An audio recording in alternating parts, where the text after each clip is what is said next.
Agartala press ক্লাবে শনিবার আয়োজিত এক সাংবাদিক সম্মেলনে মেকআপ আর্টিস্ট উত্তরা নাথের বিরুদ্ধে একাধিক প্রতারণার অভিযোগ আনেন কণিকা চৌধুরী।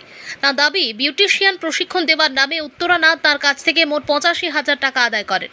কণিকা চৌধুরীর অভিযোগ অনুযায়ী প্রথমে 40,000 টাকা ও পরে প্রশিক্ষণ চলাকালীন আরও 45,000 টাকা দেওয়া হয়। 4 মাসের মধ্যে সম্পূর্ণ প্রশিক্ষণ দেওয়ার প্রতিশ্রুতি দেওয়া হলেও বাস্তবে কোর্সের গুরুত্বপূর্ণ বিষয়গুলো শেখানো হয়নি বলে তিনি দাবি করেন। তিনি আরও অভিযোগ করেন, প্রশিক্ষণার্থীদের উত্তরা নাথের কাছ থেকেই বিভিন্ন প্রসাধনী সামগ্রী কিনতে বাধ্য করা হতো। বাজার মূল্যের তুলনায় অনেক বেশি দামে এসব পণ্য বিক্রি করা হয়েছে বলেও তার অভিযোগ। এছাড়া প্রশিক্ষণের পরিবর্তে তাদের দিয়ে বিভিন্ন গৃহস্থালী কাজ করানো হতো এবং কোর্সে অন্তর্ভুক্ত অনেক গুরুত্বপূর্ণ বিষয় শেখানো হয়নি বলে জানান কণিকা। কণিকা চৌধুরীর দাবি, দীর্ঘদিন ধরে তিনি প্রতারণার শিকার হবার পাশাপাশি সামাজিক যোগাযোগ মাধ্যমে তার বিরুদ্ধে মিথ্যা প্রচারও চালানো হয়েছে।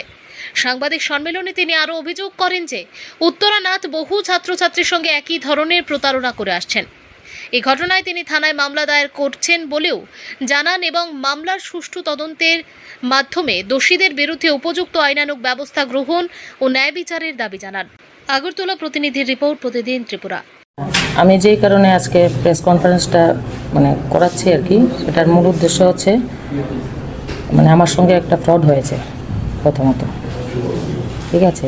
তো আশা করি আপনারা জানেন, কিছুদিন ধরে নিউজ চ্যানেলে অনেক কিছুই দেখা যাচ্ছে, কণিকা চক্রবর্তী। যাই হোক, এখন কথা হচ্ছে আমি প্রতারিত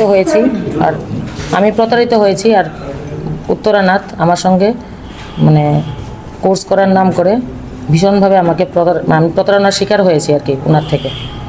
তো কথাটা হচ্ছে, আমি ভেবেছিলাম আমি একটা কিছু করব। তো ওনার অ্যাডভার্টাইজমেন্ট আমি দেখতাম, ফেসবুকে দেখতাম, এমনিতেও অনেক বড় পোস্টার ওনার যেখানে দোকানটা। আমি নিজে গিয়ে ম্যামের সাথে কথা বলেছি। গত বছর জুনের 9 তারিখ আমি ম্যামের বাড়িতে গেছি। তো প্রথমত আমি গেছিলাম মেকআপ শিখতে। তো ওনার সঙ্গে যখন কথা বলি, উনি আমাকে বলছেন যে ঠিক আছে, আপনি মেকআপ শিখবেন, আপনি যদি পাশাপাশি আরও আমার কাছে 3টা সাবজেক্ট আছে, ওইগুলো যদি করে নেন তাহলে আপনি আরও ভালো হবে। কেননা আপনি যেহেতু বলছেন দোকান দেবেন, তাহলে মেকআপের তো থাকবে না, মেকআপের যে কাস্টমার সবসময় থাকবে না। তো আপনি যদি অ্যাস্থেটিক্স, বিউটিশিয়ান এবং সাথে কসমেটোলজিস্টটা করে নেন কোর্সটা, তাহলে আপনার সারা বছরই কাস্টমার থাকবে। আমি ভাবলাম ঠিক আছে, কথাটা তো ভালো। তো আমি ম্যামকে জিজ্ঞেস করলাম যে ম্যাম, পুরোটা কোর্স করতে কত ফি লাগে? উনি আমাকে বললো 1 লাখ টাকা। তো আমি বললাম ঠিক আছে, তা আমার দ্বারা তো এখন এতটা পসিবল না। বলছে ঠিক আছে, আপনি যদি আবার অন্য একটা রাস্তা আছে। আমি বললাম কি? আপনি যদি একসাথে প্যাকেজে নিয়ে নেন, তাহলে আমি 85,000-এর ভেতরে করে দিতে পারবো।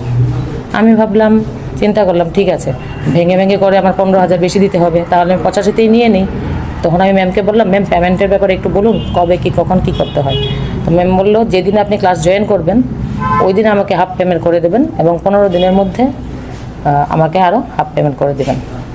তো আমি বললাম ঠিক আছে। তো যথারীতি আমি 10 তারিখে যাই ম্যামের কাছে। 10 তারিখে ম্যামের কাছে যাওয়ার পরে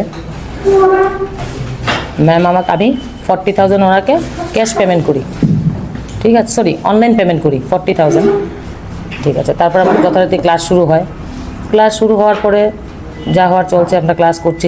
প্রথমত তো আমার এই ব্যাপারে কোনো আইডিয়া নেই, মেকআপ কী করে করতে হয়, বা কসমেটোলজিস্ট কী, বা অ্যাস্থেটিক্স কী, বা বিউটিশিয়ান কোন পার্টে কী করা হয়। তো ম্যাডামকে আমি জিজ্ঞেস করেছিলাম, ম্যাডাম বলছে থাকতে তুমি সব বুঝে যাবে। ঠিক আছে। তো যথারীতি আবার কিছুদিন পর, 1 মাসখানেকের ভেতরেই আমি আরও 45,000 ওনাকে পেমেন্ট করে দিয়েছি।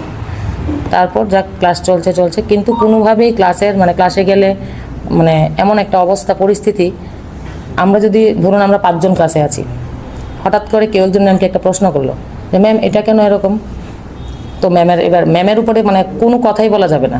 এই প্রোডাক্টটা কেউ যদি একটা প্রোডাক্ট বাইরে থেকে কিনে হবে না, তোমার উপরে এবার চড়া হয়ে যাবে, প্রোডাক্ট বাইরে থেকে কিনতে পারবে না। এরকম প্রেশারটা এরকম রাখে, স্টুডেন্ট বাধ্য হয় ওনার থেকে, আমি নিজে কিনেছি প্রোডাক্ট, স্টুডেন্ট বাধ্য হয় ওনার থেকে প্রোডাক্ট কিনতে, কারণ সবাই টাকা দিয়ে দেয়।